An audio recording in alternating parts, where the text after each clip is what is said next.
اگر یک سازمان امنیتی یا یک سازمان جاسوسی بخواد یک جاسوس رو به ایران بفرسته که اون جاسوس هم خانوم باشه، باید اون خانوم چه ویژگی هایی داشته باشه؟ چه کار باید بکنه تا بتونه به بدنه قدرت در ایران نزدیک بشه؟ تو هم سازمان‌های جاسوسی رو میشناسی، هم در واقع بدنه قدرت در جمهوری اسلامی رو. فکر می‌کنی اگه یک سازمان جاسوسی بخواد یک جاسوس بفرسته، اون زن باید چه ویژگی هایی داشته باشه؟ Speak Farsi. That would help. I don't speak a word of Farsi. So that's one. Second, and I'm going to flip your argument. You know, people are now saying that I've worked with Wikistrat, I've worked with this one and that one. Okay, which I did. I mean, you know, I've worked for RT, I've worked for Al Jazeera, I worked for many, Al Majalla in Saudi Arabia, many different organizations. Now, they're turning around and saying, oh, she's a spy because she worked with Wikistrat, because she worked with these people and those people.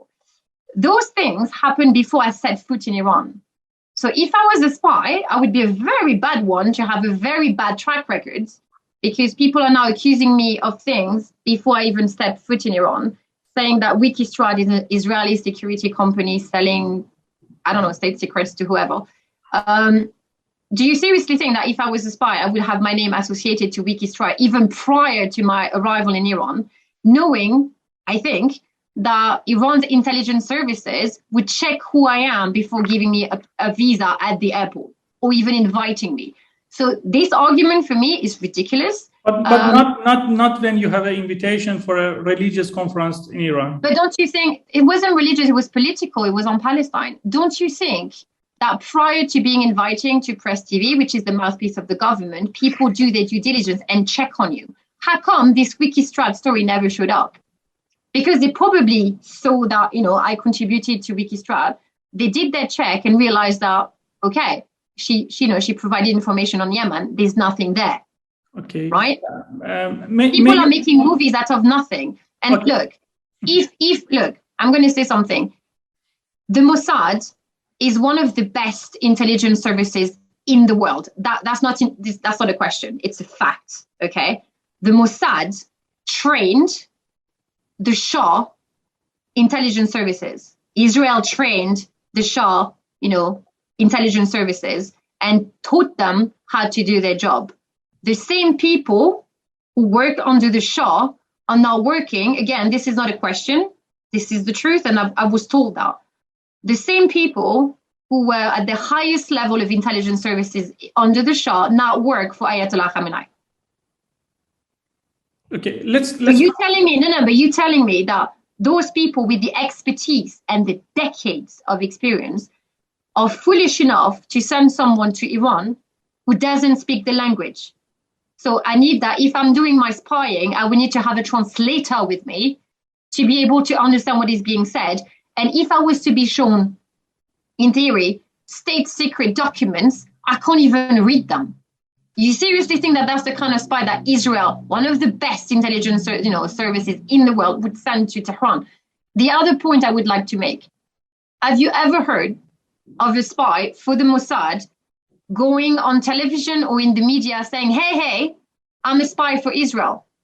But I never heard. It's so insane to think that the Mossad will show its hand in such an unsophisticated way. So people need to look. Spies exist, and I'm sure they operate in every single country. I promise you that you would not know who they are, because they don't go around making it their business to tell the world what they do, because then there would be no point in them doing any spying, because they can't do it anymore, can they? Okay, I'm a journalist. I'm not working for a security service, so I don't know the method. Okay, just let's come back. Let's come back to question. At least speak the language. Look, at least speak the language of the country you're spying, you know, into. At least that. I don't.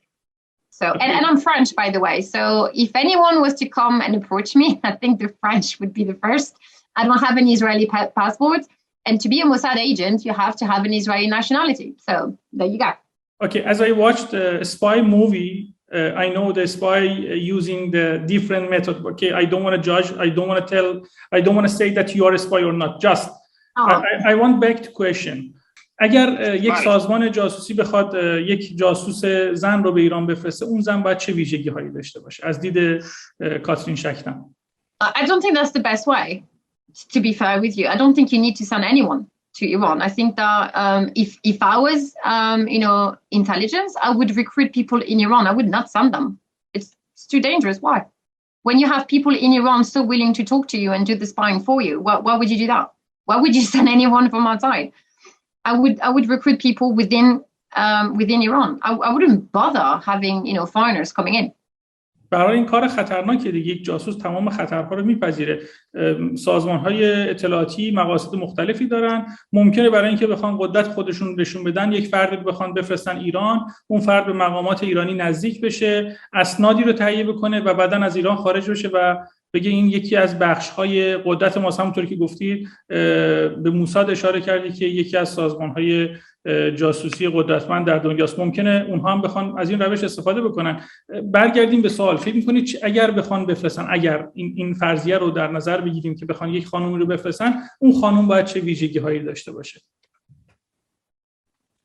اگر بخوای به یکی از این سازمان‌های جاسوسی مشاوره بدی، سازمان‌های امنیتی بخوای مشاوره بدی.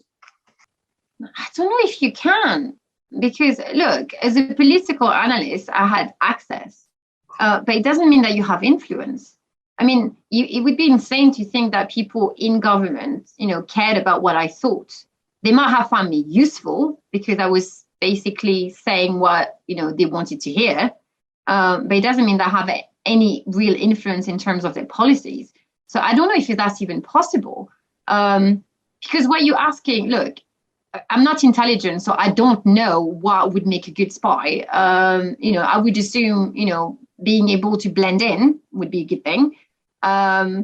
But again, like, why pick a woman? Iran society is so segregated.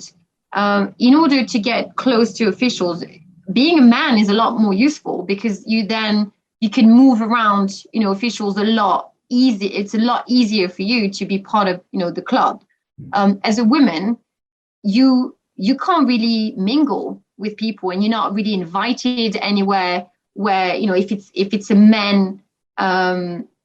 majority, you would not be able to get into those rooms. So I don't think that a woman would be very useful. I think a man would be a lot, it would be a lot more practical because they can move a lot more easily between, rooms and circles.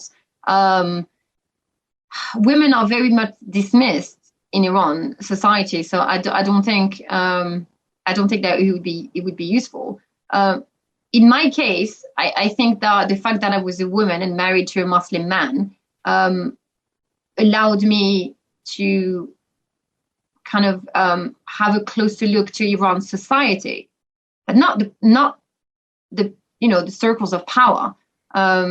It's not like they invite you to have coffee with them and say, hey, we're going to discuss state secrets. This doesn't work like that. You rarely meet people, or they're always surrounded by other people. I wouldn't know how to, who would you send? I don't know. For what, it depends what for. What kind of information. Now, if you want to have information on the Iranian society, you could send anyone, for them to travel around. کاترین، فکر نمی‌کنی این مسیری که تو رفتی بهترین مسیر برای نزدیک شدن به مقامات جمهوری اسلامی هستش و یک کسی که بخواد حتی جاسوسی بکنه میتونه از این روش استفاده بکنه؟ But to what aim though? Because you yes, I had access and I did all the things that I did. But in order to answer your question, I would need to have had a purpose. I would have had to have a clear agenda as to, I want to obtain those information. It was never the case with me. I think I just got close because everything that I said, when I said it, I was sincere about the thing that I was saying and people could tell. So I got as close as anyone could get as far as your political analyst. You're not being made privy to state secrets. You can't be influential on any policy making. So I'm not quite sure, even when people accuse me of being a spying on what? Everything that I've talked about, those information are available on Google. I mean, if you research it, you could find it. It's just I kind of cut corners in that I have access to the people and I visited the country and knew my lived-in experience, was for me what made me more interesting to read. But the information that I was talking about are widely available. It's not like اصولا یک جاسوس اطلاعاتی که به دست میاره اطلاعاتی نیست که بخواد در فضای عمومی باشه، یعنی در این سطح اطلاعاتی نیست که برای فضای عمومی باشه. کاترین، نمیخوام این سوال شاید احمقانه رو بپرسم که آیا تو جاسوس هستی یا نه، چون اگر هم جاسوس باشی عقلانی نیست که بیای بگی که من جاسوس هستم. میخوام بدونم که اگر شما در واقع مطالب شما از سایت آیت الله خامنه‌ای حذف شد، اگر شما جاسوس نبودید، اگر شما مشکل نداشتید، فکر می‌کنید چرا مطالبی که شما برای سایت آیت الله خامنه‌ای نوشته از سایت حذف شد؟ But they don't. That's the thing. I don't think they do. I think it's just an embarrassment for them because there's been so much, media coverage. So many lies have been said. The opposition is taking advantage of that, trying to exert pressure on, Ayatollah Khamenei, and I think that they thought best to delete my existence, which is fine. I guess that's what they decided to do. I can't really speak for them, but I think it's just an embarrassment. So they're trying to do, it's a PR exercise. They're trying to control the situation. So I guess they're hoping that if my name is not mentioned anywhere anymore, people will, move on to another story and just stop paying interest to the lies that are being told. It's a political game right now. It has nothing to do with me, actually.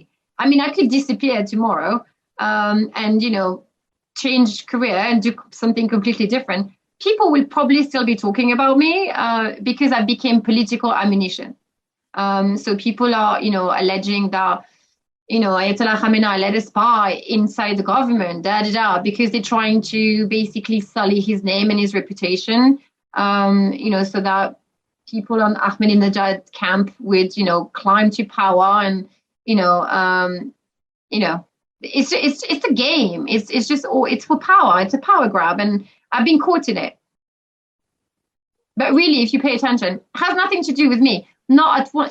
This is the interesting part, is that people are arguing over who I am and what I've done, and whether I'm working for the intelligence services, and why the Mossad, by the way? Is it because I'm Jewish? Because I'm always curious, like, why not the CIA? Why not the British service, intelligence services? Why not the French intelligence services? Why the Mossad? Why not for two side? Why not for the KGB? I mean, maybe for Iran. Maybe for Iran. That would be interesting. That would be an interesting case. Look, there's a lot of anti-Semitism going. Whenever people are trying to be critical of anyone Western, particularly women, and God forbid you happen to be Jewish, they always go for the Mossad. Even if you're not Jewish, they will accuse you of working for the Mossad because the Mossad is the enemy. And it's so easy for Iranians to believe that Israel is the devil. So I think that's the reason. I think that's why they use the Mossad. Or maybe they're paranoid. I don't know. But look, no one ever criticized or questioned what I wrote in my article for the Times of Israel. So what I said did not bother anyone. Please. It's the fact that I'm Jewish, and the fact that it was published in Israel, and the fact that I, interviewed President Raisi. If I had been a man and I had been German, nobody would have had a problem with me publishing the same commentary, let's say, in the New York Post. No one would have batted an eyelash. The fact that I am a woman, that I am Jewish, that I wrote for the Time of Israel, I became enemy of the state. You need to ask yourself the question. It says more about Iran than it says about me, because it's all about me as a person. It has nothing to do with what I said. It's just because they can't stand Israel, they can't stand Jews in general, and they can't stand women. The audacity of a woman to write about, her interview with President Raisi. What I said did not bother them. It's who I am. And now I think it's just so ridiculous. Iran needs to grow up as a country and realize that chauvinism has no room anymore. Anti-Semitism is irrational and irrelevant. It doesn't help anybody. And whether they like it or not, Israel is a country in the Middle Eastern region that they're going to have to contend with and not wish to annihilate, because you don't do this in the 21st century. بعد از اینکه مقاله شما از سایت آیت الله خامنه‌ای حذف شد، آیا سعی کردی که از حالا مسئولینی که باشون ارتباط داشتی بپرسی که چرا این مقاله رو حذف کردن؟ No, I don't care. Quite frankly, not interested. Don't care. به خاطر اینکه مقاله رو نوشته بودی و هزینه‌شو دریافت کرده بودی، بعد از اون دیگه برات مهم نبود؟ I wasn't paid. Never. They don't pay. Iran doesn't pay. So this is the other thing. I was never paid. Are you work for free? Yes, a lot of the time I did. I chose to. When it came to, because I wanted to be published there. I think it gives you, it's like when you go for the BBC, it's the BBC, it's a platform. And I thought that, it was a good move for me in terms of, creating visibility. And they don't pay. And I accepted that. You want to be politician, a celebrity? No. It wasn't about celebrity. It's about asserting your credentials. It's about, establishing a footprint. It's about proving that, you have the ability, because your writing and your analysis are good, to be published in certain websites. A lot of people do that. It's, you do an internship when you start your career. So, that was my internship. مقاله های شما رو در سایت آیت الله خامنه‌ای کمیل خجسته دریافت می‌کرد، با او مکاتبه می‌کردید؟ I don't know. They give you, they reach out to me on email, and all they said, it was like editor. So I was like, okay. And then they asked, and I don't know. I never spoke to someone, I had one phone call telling me that they were calling on behalf of, that platform. They asked me for my email. I gave it to them. They emailed me. Do you know who is Komel Khojaste? No idea. شنیدم که شما نامه‌ای که آیت الله خامنه‌ای به جوانان اروپا نوشته بودن رو شما نوشتید و در ازای اون $130,000 دریافت کردید. آیا این درسته؟ $130,000. I would have loved to, but no, unfortunately not. اون نامه رو شما نوشتید؟ The letter that Ayatollah Khamenei published, like for the use of the West? Yes. Of course not. No. By the way, the English wasn't that great. No, I didn't write that letter. It was Ayatollah Khamenei that wrote that letter. What would I? This is insane. Do people seriously think that? Look, Ayatollah Khamenei is a very well-educated man. Okay, I don't think that he would need me to write any letter. If he had things to say, I think he's a big boy and he can do it himself, and he has people around him that could do it for him. A million in so many different ways. I mean, let's just be realistic about my position. I am not, an academic of such a high level that Ayatollah Khamenei would even, consider asking me, come on.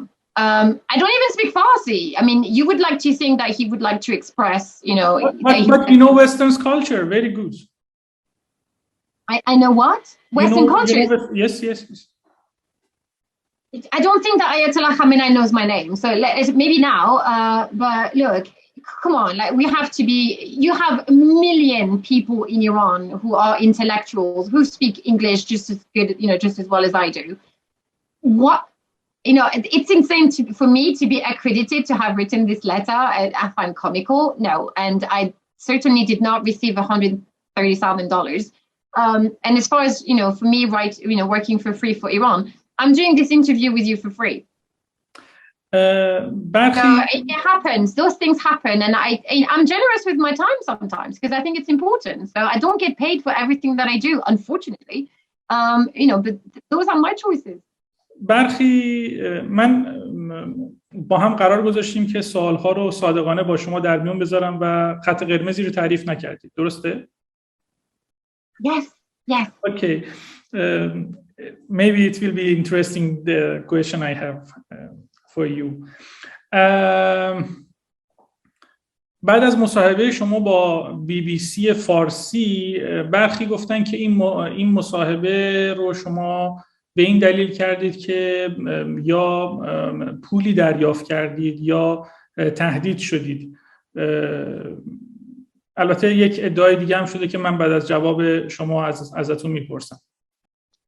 Okay, so no, I wasn't threatened. And as far as money is concerned, the BBC has a very clear policy. They do not, they compensate you for, transport, obviously, because you have to get to the BBC.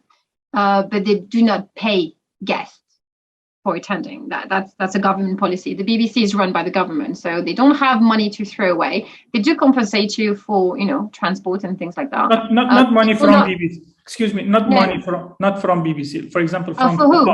From Sepah. from your friend, Mr. Javani, General Javani. Dear Lord, no. He's your friend? No, it's not my friend. It's not my friend. Look, okay, so we need to pick a narrative here. Either I'm a spy for Israel, okay. Either the government now you're alleging is paying me to go to the BBC to say what? That I'm not a spy. Yes, because به خاطر اینکه جمهوری اسلامی خیلی استفاده کرده از این.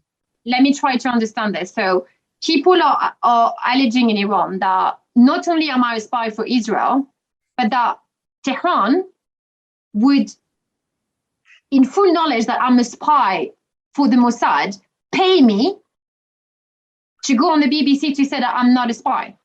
Why not? Do you understand? Why not? Hang on a second.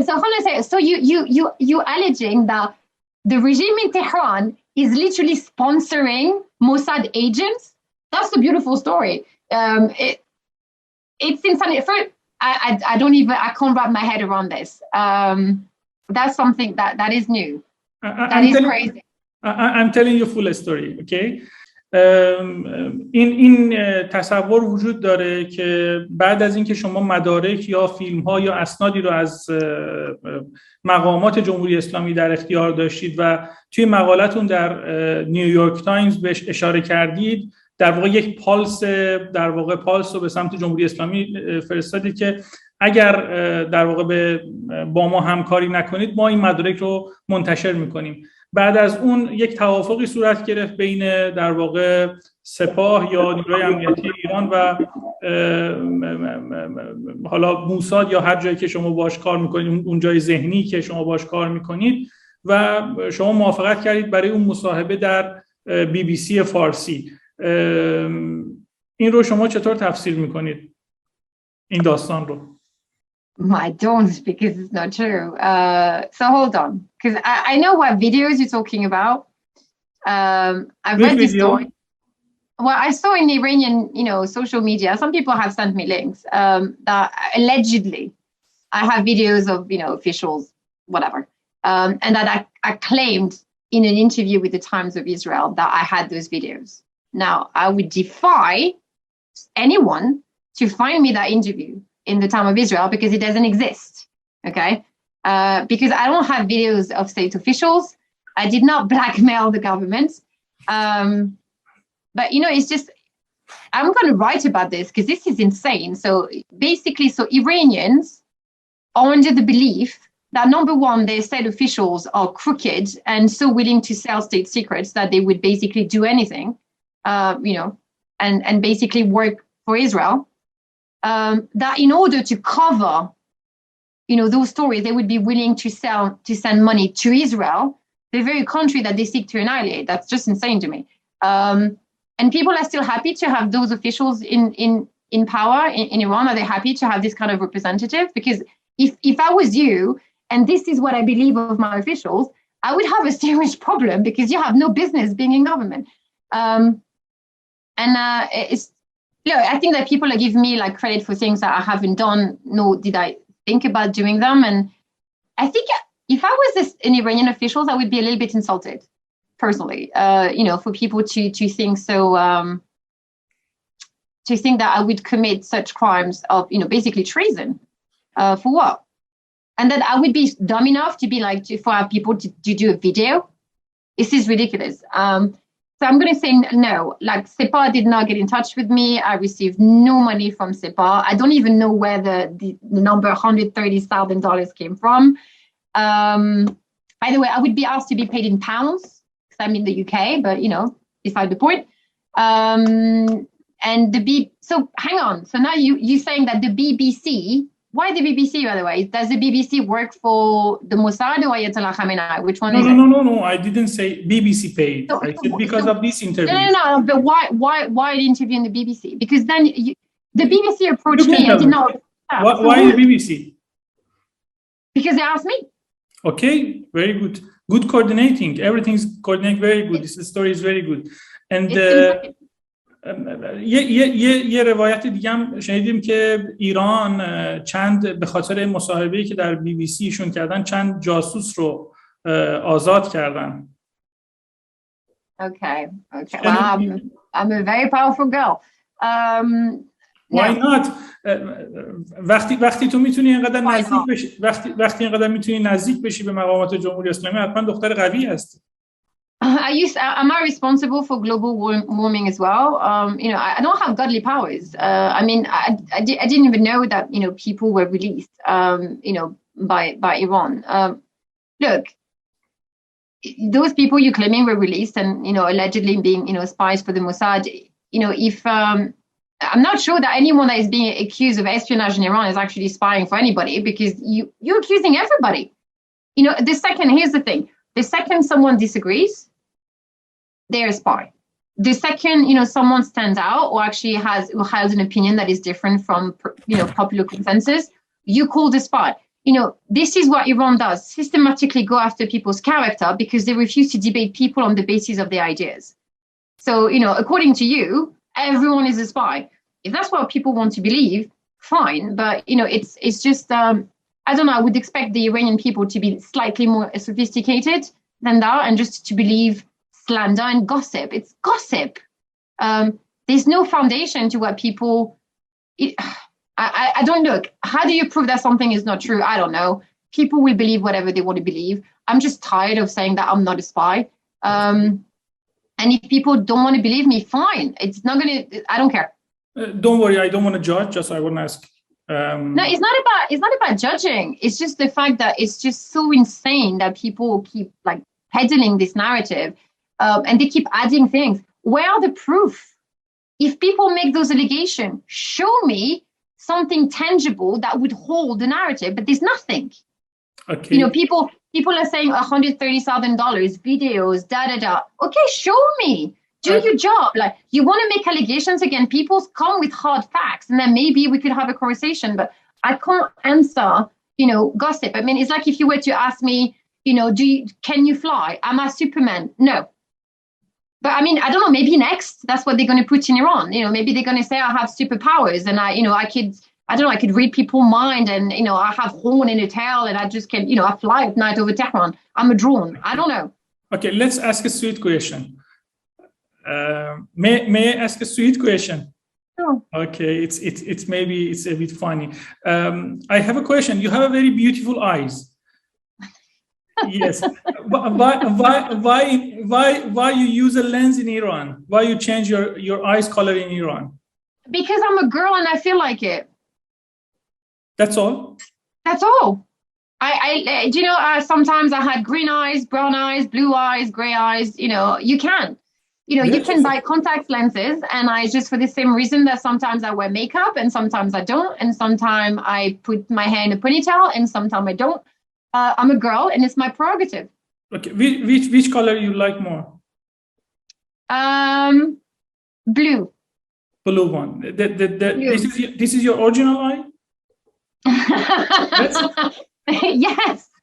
Okay, it's beautiful. Thank you. You're welcome. By the way, I need glasses, so I need contact lenses. So, and you can have colored ones, so I changed them. Okay, let's come back to our question, serious question. توی مقاله هایی که نوشته بودی که آیت الله خامنه‌ای رو امام خامنه‌ای خطاب قرار دادی. چرا امام خطاب دادی و یا هنوز معتقدی که آیت الله خامنه‌ای امام هست؟ Well, he is an imam, isn't he? An imam is a religious leader.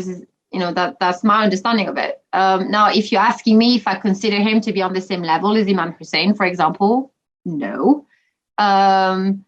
But this is what I was told. This is how you refer to him. So again, you know, when I started writing about Iran, I was told that, you know, certain titles are given to certain peoples. And so I follow the rules because, again, out of a desire not to be rude and to be culturally sensitive, you know, if someone tells me that you have to write sir or imam or general in front of someone's name, you do. چون این لقبی که شما استفاده کردید تنها لقبیه که افراد به شدت مذهبی یا در واقع به شدت متصل به بدنه قدرت در جمهوری اسلامی استفاده میکنن. این رو تصادفی انتخاب کردید؟ I was told that that's how you refer to him. So I was giving, like, you know, when you're writing articles, because you have different iterations, so you could call someone Ayatollah this, and I was being told that that was one of the names that were giving to him, and this is how I should refer to him. So I did. Again, I'm not an expert on Iran. So, you know, when people tell you things, and they tell you this is how we do things, well, you listen and you learn. So I did that. Now, whether or not, you know, it was a particular branch of people within Iran that do that, I didn't know. I thought that everybody referred to him this way. کی به شما گفت که از لقب امام استفاده بکنید؟ Clerics. میتونی اسمشو به ما بگی یا میخوای ازش حفاظت کنی؟ No, I don't think it's necessary. All I'm going to say is that they were one of, you know, Ayatollah Khamenei's representatives somewhere. نمیخوای اسمشو بگی به ما؟ No, I don't think it's necessary. Again, it's just, you know, I don't want to bring people into this circus when all they've done is spoke to me once upon a time. Kاترین, it's amazing. You had a connection with deputy of Ayatollah Khamenei. Not a deputy, a representative. Oh, okay. No, deputy. No. No, look, you have, you know, representative, for example, in Afghanistan, in the UK, in France, in different countries. One of those people. Okay. شما خودتون رو، یعنی شغل خودتون رو به عنوان خبرنگار معرفی میکنید یا تحلیلگر؟ کاترین شکدم چه کار است؟ An analyst. I'm an analyst. A journalist, you know, like, no offense to journalists around the world, I do a very different job. Why an analyst must write an article for free for Ayatollah Khamenei's website? No, look, you have your professional life and you have certain things that you do because, you know, they make you happy or they fulfill, you know, goals that you set yourself for. I give a lot of time for various NGOs. I don't get paid. I do a lot of volunteering work because I think that, you know, I think it's important to be responsible and to give back to people. Not everything is always about money. Kاترین, you wrote an article for Iran Supreme Leaders website, not an NGO. Yes, exactly. But tell me, how many, you know, Westerner have had the opportunity to write for him? Not many. So when they tell you they're not going to pay you and you get your name published out there, it mattered to me more than being paid. So not everything is about money. Just you wrote for your CV background? Yes, 100%, because, you know, it doesn't happen every day. If Donald Trump was to invite you to the United States of America to speak from the White House, would you charge him? And if he said no, I did ask if I was going to get paid. They said no. And, you know, if Trump was to invite you and tell you, I'm not going to pay you, but you still want to do it, I bet you would. So, you know, so you're telling me Ayatollah Khamenei invite you to his home or his office? No, of course not. No. Oh God, no, I didn't say that. What I'm saying is I'm making a parallel. Is that sometimes opportunity are offered to you, and that money is not always the determining factor. I understand. And for me, it wasn't about the money. You know, not everything is about money. Okay, I understand. فکر میکنید که به عنوان یک تحلیلگر چرا باید اینقدر روایت‌های متفاوتی از شما در رسانه‌های فارسی وجود داشته باشه؟ چرا فکر میکنید که اینقدر نام کاترین شکدم جنجالی شده؟ علتش چیه؟ به عنوان یک تحلیلگر علتش رو چی میدونید؟